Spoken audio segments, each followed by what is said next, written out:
Pan-African Forum chair, the Pan-African Forum, the chair. Karibu sana daktari. Yes, good morning viewers across the continent of Africa, wherever you are in Nairobi, in Kenya. Thank you very much. Those watching us, thank you. Thank you, daktari. I'm looking at the headlines this morning and a couple of things. The different papers have decided to go with different things. I want to start with what I can see on the Standard.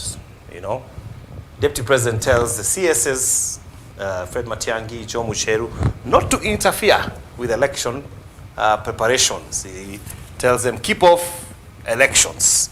In fact, members of the Kenya Kwanza also talked about, you know, CSs keeping off political activities. What do you think about that? Why can't he himself resign and concentrate on politics? He's also engaged. He's also engaged in politics while he is a sitting deputy president. So if you want the CS not to be, take an example. Let Ruto take an integrity test and get out. He is also campaigning. Wait, he's campaigning using the government money, government equipment, government soldiers, government allowances, which is paying his voters. Is traveling on whose money? Isn't it government? Then why does he go to want the integrity test to pass on him and the integrity test not to pass on him? That's rubbish. He should also himself resign first, come and campaign for UDA party. Doesn't matter. Why doesn't he do that? If he resigns now, Uhuru Kenyatta. But there is a law, Daktari, that prohibits CSS from engaging in siasa. There is also a law that prohibits a candidate using state machinery to go and campaign. Isn't it there? Isn't Ruto using state machinery?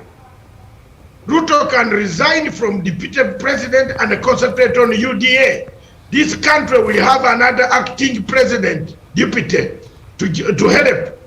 Yes, the constitution is clear. Let him have that chapter 6 integrity in his heart before he throws the stones to the ministers. Yeah, but official campaigns are just around the corner. And, yes, so let me ask, if official campaigns are around the corner, are you saying Ruto is going to decide?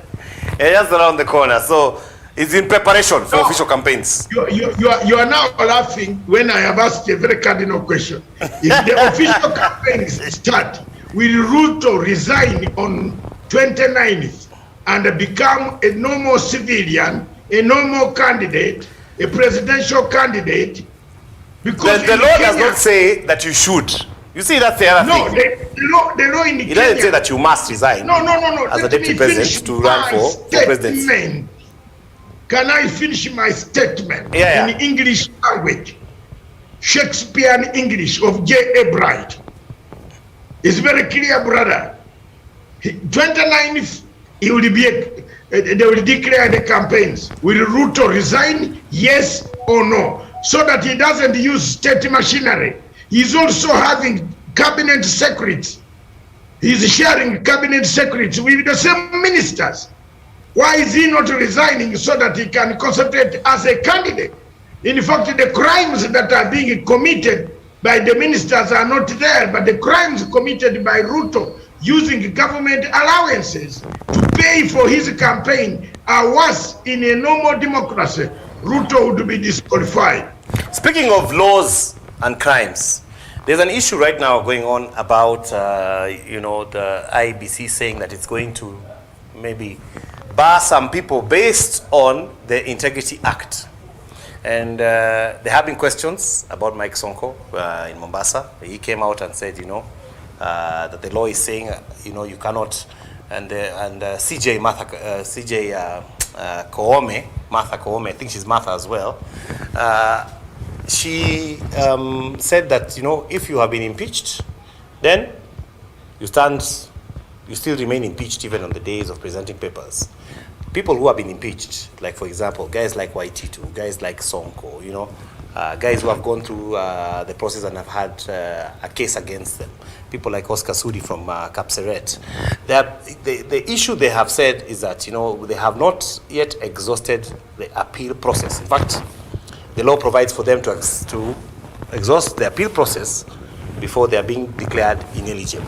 What do you think about that, even as we face this election? Because here we are talking about rules and regulations. Here is one about TSS. Here is another about maybe issues to do with integrity. Which way for us? Can I teach you? And I teach Kenyans. Some of them were in Kericho, Tarubo, and were in Turkana listening to us. That was in Mombasa. Chapter 6 was made in 2 categories or 3 categories. Category number 1, the keywords are honest, respect. You get my point? Respect, honest, personal integrity. That is 73.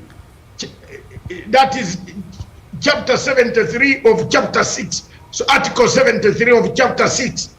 Honesty, personal integrity. If you are mentioned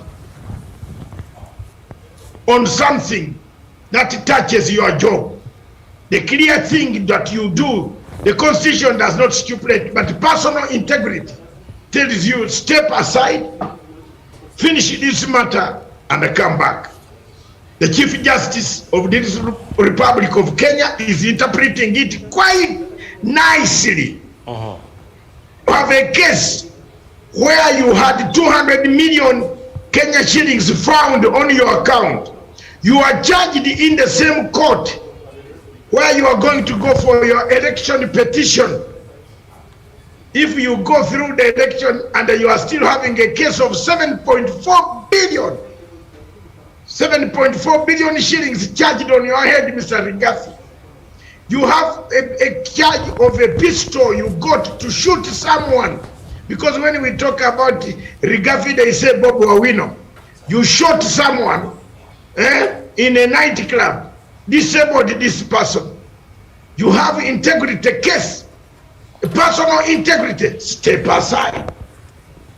The British who brought this constitution and the law in Kenya, we are very clear, my brother. In Britain, if you touch the breast of your employee in the office, you step aside. Like you now, you have employee ladies there. Carol should be there. If you touch Carol in the office and they discovered on CCTV, you step aside. Yes. If you saw the British MP she went to Parliament and used the Parliament time to watch porn on phone. The CCTV captured her. She lost her constituency. She went home. Yeah, those are high levels of integrity. Those ones are not here. Is the blood that flows in the British MP not the same blood flows in Ruto?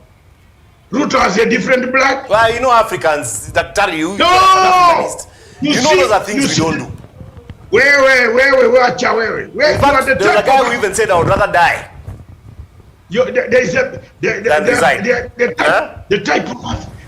type of Africans like you that I'm targeting, especially you, like you, are the type of Africans that are causing Africa, retarding it.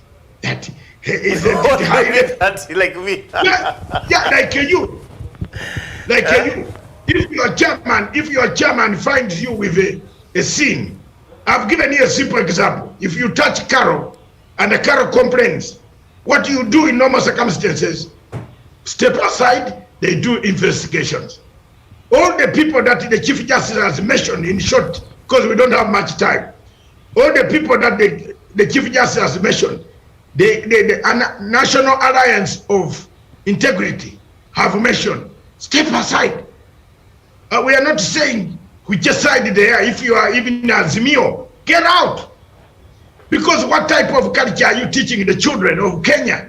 That you can go and steal 7.4 billion charged in court.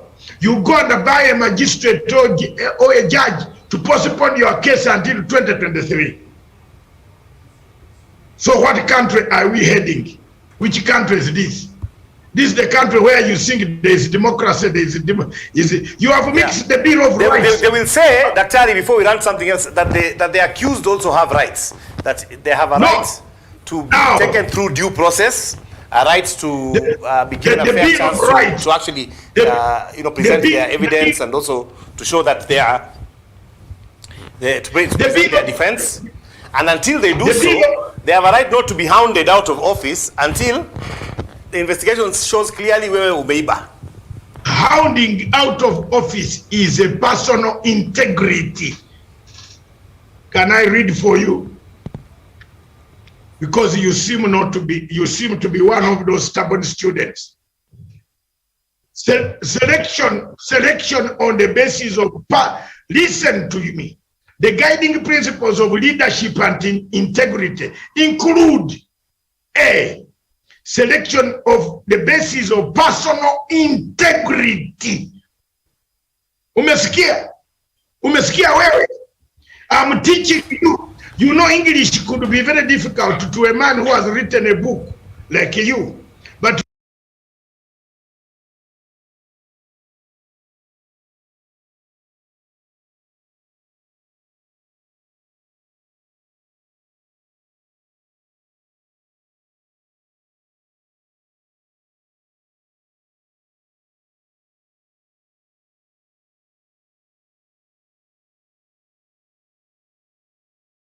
to us who read J.A. Bright, not Ogundipe. I read Ogundipe, not personal integrity. We mwenyewe unaamua, unaona asante kando. I agree with you. Asante sana. Asante sana. We mwenyewe unaamua.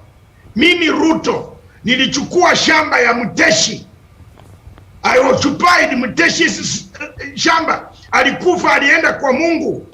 When you have not returned, even said money to him, you are now posturing around, telling people, jamani, wachana, la. Shit, rubbish. Step aside. Toka. Because you have been convicted. Ruto has been convicted of having stolen land, grabbed land. It is a conviction on his record. Yes. Personal integrity. I hear you. Listen, Rigathi has got personal integrity cases. 7.4 billion. Bobo Wawino, in personal integrity, they have not cleared their cases. I'm not saying on the Kwanza, Sonko, Waitutu, sijui nani. Ule mwingine, there is one who stole money in the Kenya ports. Manduku, a thief with big eyes walking around here that he wants to stand after stealing Kenya Ports Authority money. Unamupata huko Sarova Sands and our children, feeding children with stolen money. Kwenda nyenye. What is wrong with you people? That munasema this is our country. This is therefore you don't need to speak. Then what is the difference between you and the country you condemn me for? I'm asking you. Every time your people here on the platform say I'm a Ugandan, then if Uganda has done wrong, you want me to have Kenya doing wrong? I thought Kenya was an example of Africa. If Kenya is sick, Africa is sick. Tuambiane ukweli. Munaiba pesa ya umma, tena unakuja, unataka kuiba pesa tena. You have integrity case. The constitution is here, very clear. Isn't it, sir? This is Article 73. It goes further, Article 75. Any conflict between personal interests and the public or official duties, you step aside. Why don't you now let me ask you. Any conflict between the personal interest and the public interest or official duties, what do you do? Ruto has a problem of personal, he has got a problem of personal integrity. Are you hearing me? Yeah, I can hear you now. I'm just, they should leave it there. Yeah, Any problem of personal integrity of Ruto, like earning allowance using government allowance, and now you are telling the Mucherus to resign when you are also using the same allowance. That's conflict of interest. Step aside, Mr. Ruto. Give an example. Okay, to say your point. No, I need to switch gears a bit because we have 15 minutes, 10 minutes. We need to talk about Martha Karua. I want to talk about the Martha Karua effect. Before you switch gears, sir, yeah. I want to advise you to go and read chapter 6, article 73, 74, 75. You're giving out homework today. Yes. I came when I was prepared, and it is in the head here. I hear you. So in short, I support Chief Justice Kome. Don't threaten her. We ingia kotini hapa atakufunga. Is under two. Yes. Sasa amekuambia ingia hapo kotini utafungwa. There's no other Supreme Court you will go. 2, there is this thing of you people threatening people that all this integrity is integrity. You people from Taru. What have we done? You're honest. You know, I should invite you to Tarbo one day and see how peaceful it is. Especially you and your neighbor in Sungoi. You know, you threaten people here. You are threatening people. Who have you have integrity cases, then you go on threatening people. How Ruto threatened the people? You know, he threatens, he calls Martha Karua, Bibi. This type of, no, another thing Ruto does. Yesterday he threatened Mishra, the MP for Kass, and he said, mumrudishe nyumbani. Is that not a disaster? He said if he continues, he said he has had his buying of. No. Don't take. Please, hata mimi Kiswahili bwana, Kiswahili yangu hiyo Kiswahili yangu. My Swahili was Tanzanian. It's not, you can't beat me on that. Nilisikia mzuri sana. Alisema mrudishe huyu aende nyumbani. Anasema Raila ataenda Bondo na yeye aende nyumbani. So Mishra's home is in India, isn't it? He means nyumbani like out of the seats. Where? Why didn't he say Daktari? Take these things with let's put the truth. Mishra refused to give Ruto shares in his hospital. How do you know that?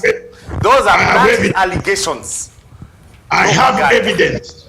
Please, if you have and talk about Martha Karua because you are one of the few people. You are one of the journalists who sit in the office. You don't go out to list to find information. That's why you must. Yeah, you better go to Targo then. I just came from there.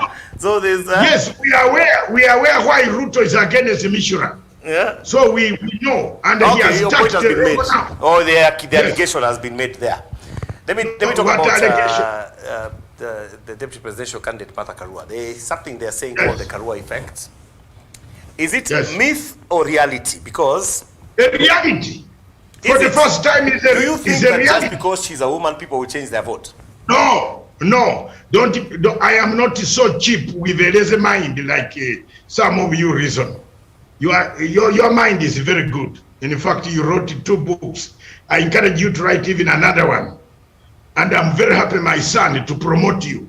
Thank you. Don't reason cheaply like that because Martha Karua is a woman. Therefore, she has a problem. No. Being a woman does not mean Martha comes in this race with several qualities. She has qualities. She's a no-nonsense. She's the one who will lock up Ruto, your neighbor from Sungoi, atamfunga paka ingie diplomatic. Yes, because he's the one who has eaten all the money. All the money read to that big house in Sungoi. A man who was a poor mouse. He started stealing from 1992. Digressing again to my neighbor. I am not digressing. Martha Karua comes with tools of analysis of injuring, taking corrupt people to commit where they belong. There are some corrupt people who have died twice, like Sonko died once, then he has resurrected like Jesus. He's still here with us. Don't you interview him every day? I can see with a microphone. Martha Karua on her own will not do that. There is still a court process. It's not like she'll come and she'll take over. Exactly.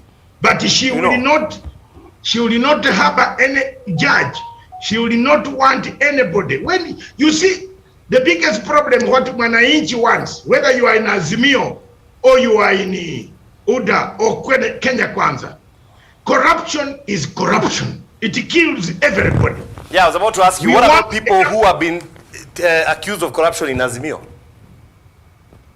There are many. Who has not? Am I only targeting who? There are many. As you speak about how Martha Karua will deal with corruption, will she deal with them also inside? Is Bob Owino in Kenya Kwanza? Tell me. Is Waluke in Kenya Kwanza? Tell me. Waluke was in Kenya Kwanza. He just switched sides. Yes. He is now is Obado in Kenya Kwanza. Yes, Obado is in Kenya Kwanza. Yeah, no, Obado, yes. So Obado is in Kenya Kwanza. Yes. Yes. Now is Waiguru in Azimio. A woman who gave a hairdresser 62 million at night 2 a.m. You open the banks in Kenya. Allegedly. No, it was said. Kabura herself said. It's an allegation, yes. What allegation? If Kabura is saying so in court, it is an allegation. Where did you go to school to? It's an allegation until the court rules otherwise. Until the court rules otherwise. That's why Daktari people are getting away. That is why Daktari people are getting away with a lot of things, because everything is an allegation until proven. My brother, let me ask you, which school did you go to? The defendant herself. Yeah. The defendant herself comes to a court and said, I carried 82 million Kenya shillings at 2 a.m. Kabura. Yeah, the defendant could be lying. You see, that's why they say the court has to. They could be committing a lie in court. So the court has to and then finish it and then give a ruling. Let me say, do you know the difference between a prosecutor, a defendant, and the one accused? Yes, sir. And the defendant? Yeah, so Kabura was a defendant herself in her statement in court. That time Savannah, tropical Savannah of Kenya, including your Kass TV was there. She said, I carried 82 million shillings at night to 26. She told us that. Yes. So now, what do you mean? Am I wrong? You boss, you better get your facts correct first. Let's finish with Kalonzo Musyoka. The Nation newspaper says that Kalonzo Musyoka is in crunch talks. That the Wiper leader is meeting with aspirants today, and that he has 543 aspirants who are on the edge of whether they want to ditch Azimio or go with Wiper. Some of them have branded their campaigns. They've got their logos, their symbols. They put up trucks. They've put a lot of money, and now they are told, what, we are going alone. So that's quite a conundrum for Kalonzo Musyoka. Which way for Kalonzo? Kalonzo is somebody who has annoyed me. I was a friend of Kalonzo until I even wrote a letter. I think you read my letter on Kalonzo. I'm very disturbed that a man who wants to lead the country and a man who claims to hold the tribe at ransom is holding the whole country by flip-flopping, by trying to find the highest bidder of his opinion in London and meeting some people in London. We know them. We know whom he is meeting in London. So Kalonzo is not an angel for me. Maybe your system might not know, but we know even the hotel where he slept in London. So that is not a problem. We know whom he is meeting, and the time will tell. Kalonzo is a man who has agents. He might not have been to Ruto's place, but Kalonzo's agents, namely Wambua, Mutula Kilonzo, and the other people, they have been hammering this money They have been going to this side. Wambua, who was a journalist, who wrote a letter, a paper that I should be jailed by Ocampo when he was a journalist in the Standard newspaper, in the Nation newspaper. You remember, I've never forgiven him. And I always pray for some people like those never to come back to Parliament, like Kindiki and Amulukomen who stole my money. I have always been praying for God to help me. One of them is Kindiki. God refused him to have this slot of a vice president, because a deputy president, because he's a thief. They are thieves. These are people who go at night and collect money from Ruto. And then they say, Mzee, don't accept what Raila said. Two, Raila, Kalonzo, Wetangula, Mudavadi seem to have had an oath, and maybe they slaughtered a god, that and the blood came down, and they said they should never support Raila Amolo Odinga again. Now the two went off, and they left Kalonzo Musyoka, the Christian baby, Christian baby, claiming to be Christian baby, saying, I like, I don't like, I like, I don't like, flip. You have seen the cartoon in one of the papers, is it The Nation, where he's standing here or there. So he has made people waste their money. Let me tell you, Kass, some of these people have sold, they have sold their plots. They have sold the last thing they have to print those papers. It's true. To be in an election. And you leave them in a state of conundrum, as you have said. It is not very good. Kalonzo should grow up. Kalonzo should come, decide. And then, before I leave Kalonzo, I want to condemn the IEBC. The IEBC is creating a very dangerous precedent in Kenya. And this president is going to catch up with you people in Kenya. IEBC seems to be doing a bidding for Ruto. It says it will clear Kalonzo, when they know very well Kalonzo is in two coalitions. One coalition this way for Azimio and another one Oka Kenya. Surely, what type of agency is this which is preparing us for bloodbath? Well, Daktari, we are out of time. I want to give you your last submission. What would you tell the people today?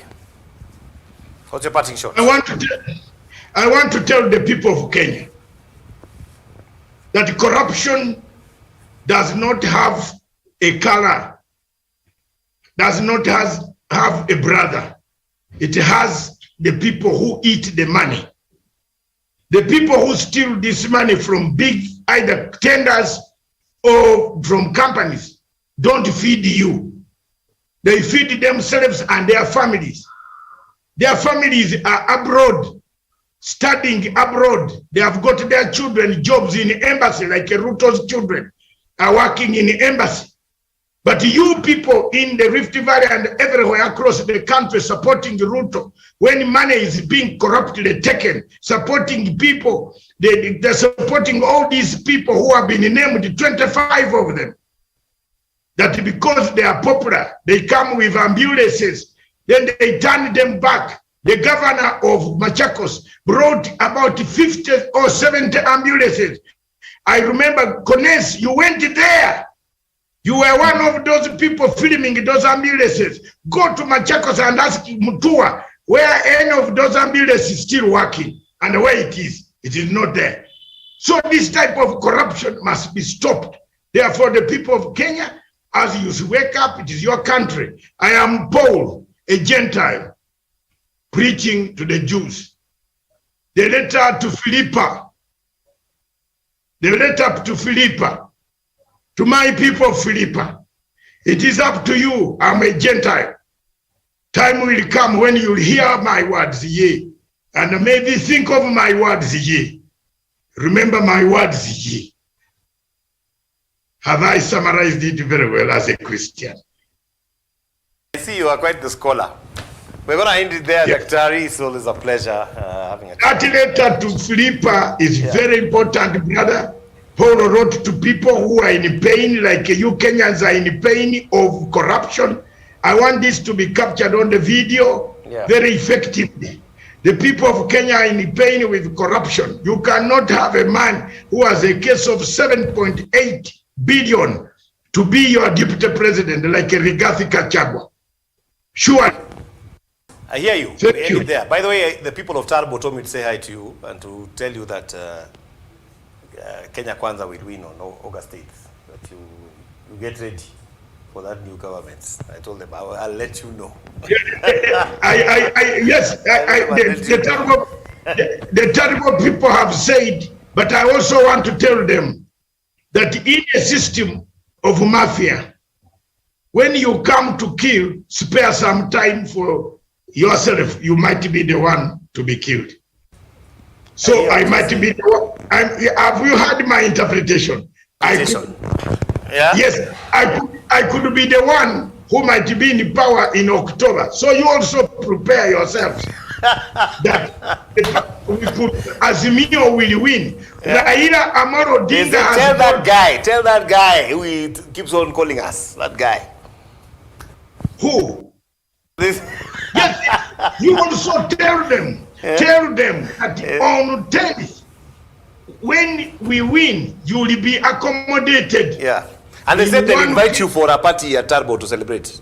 We shall also invite them to a party in Bondo.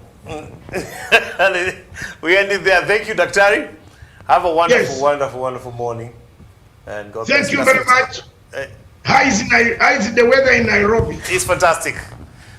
Yes, thank you very much, and God bless you. Yeah. That's 59 minutes. Stay tuned for Leah coming up with Ilosu, and have a wonderful day. See you tomorrow. God willing.